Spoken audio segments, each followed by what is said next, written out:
Hi everyone, welcome to our Organization Analysis Virtual Team YouTube presentation. We are Group H. Today we are going to start off with a brief overview of the firms. Then we are going to compare the firms and end with a conclusion. The four firms that we've chose to compare today are Scotiabank, Coady MacNaughton Insurance, Albert Heijn, and PricewaterhouseCoopers. And here is Heather to talk about Scotiabank. Scotiabank's headquarters is located in Canada.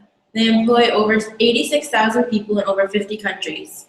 We have categorized them as having a vertical structure with 12 main divisions. We determined that Scotiabank has high formalization. We said this because they have a manual and process for every transaction which happens inside the organization. We have rated centralization as medium because employees are allowed to make their own decisions to a certain extent, but some things they have to get approval for. Because Scotiabank is such a large organization, they need to have high specialization, meaning that their financial advisors are very trained for their jobs, and customer representatives are respectively also really trained for their jobs. This allows Scotiabank to extend excellent customer service to their customers and work efficiently. Robyn will now talk about Coady MacNaughton Insurance. Thanks, Heather. So Coady MacNaughton Insurance is located in Canada, and they employ 2 full-time agents and 4 part-time workers. After examination, we have been able to classify their organization as having a flat hierarchy, as there are few employees and they like to work as a team. Coady MacNaughton Insurance also has a low level of formalization, again resulting from their work as a team. When it comes to their level of centralization, it is relatively high due to the 2 full-time workers being the only licensed agents who are actually able to sell the product, while the remaining 4 employees are there for their support team. Overall, Coady MacNaughton Insurance has a high level of specialization for their full-time staff and a low level of specialization for their part-time staff for the reasons mentioned earlier. Now I'll pass it over to the Netherlands for their examination of their firms.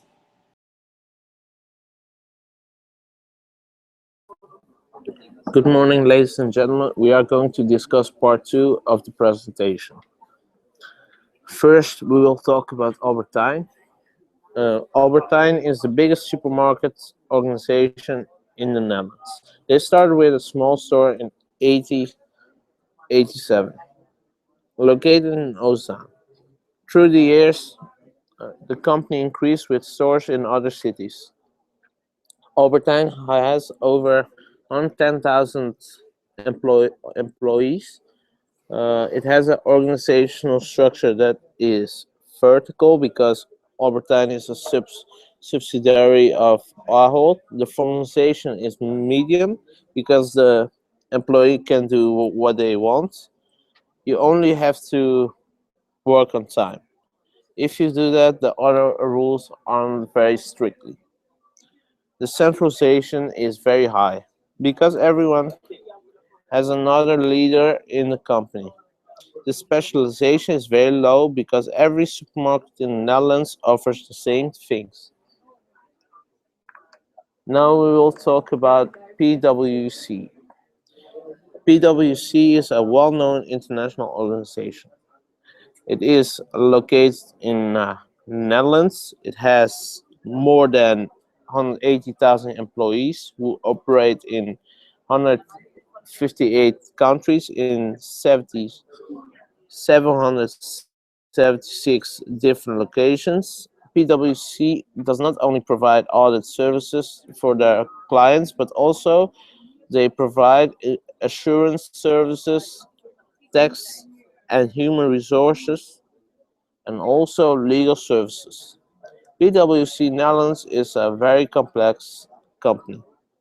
There's a very complex structure, which means that the company needs to follow many guidelines to operate. Every so often, the board of directors will send the employees a guideline by email.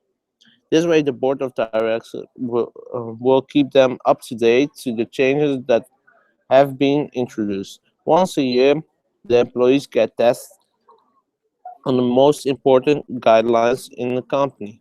Centralization in the company is medium because every building of PwC has their own rules and regulations.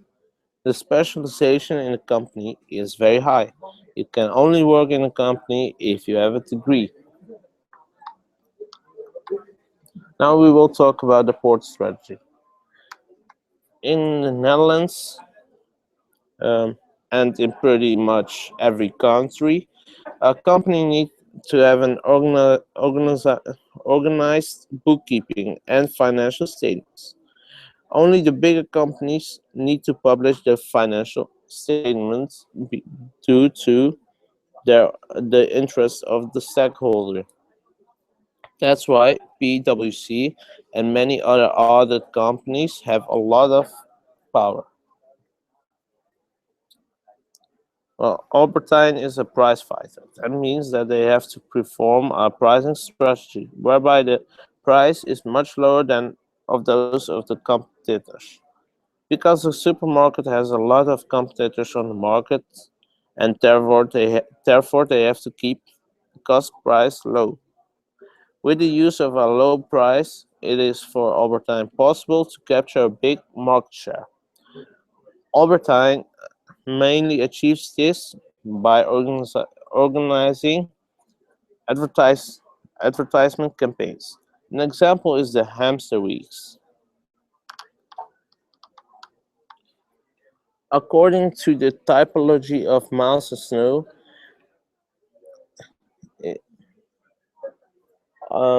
Albertine is providing a solid product, but they still invest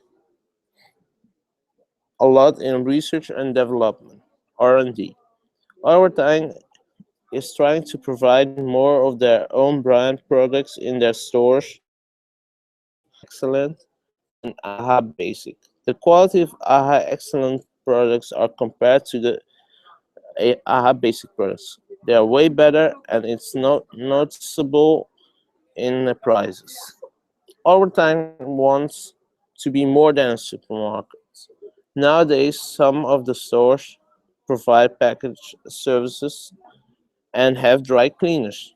This way, they can test the success of these services before providing it in every store. Uh, PwC Netherlands used the analyzer typology according to the typology of miles and snow. PwC Netherlands tries to expand their core activities while innovating in their services. The comparison of the firms. We have compared that the three of the four companies have the same organizational structure. We also compared that the three biggest companies of the four have the same formalization, centralization, and specialization. Now, we come to the conclusion. We can conclude that the three biggest companies have the same features and the small company has no similarity with the other companies. And thank you for listening and have a nice day.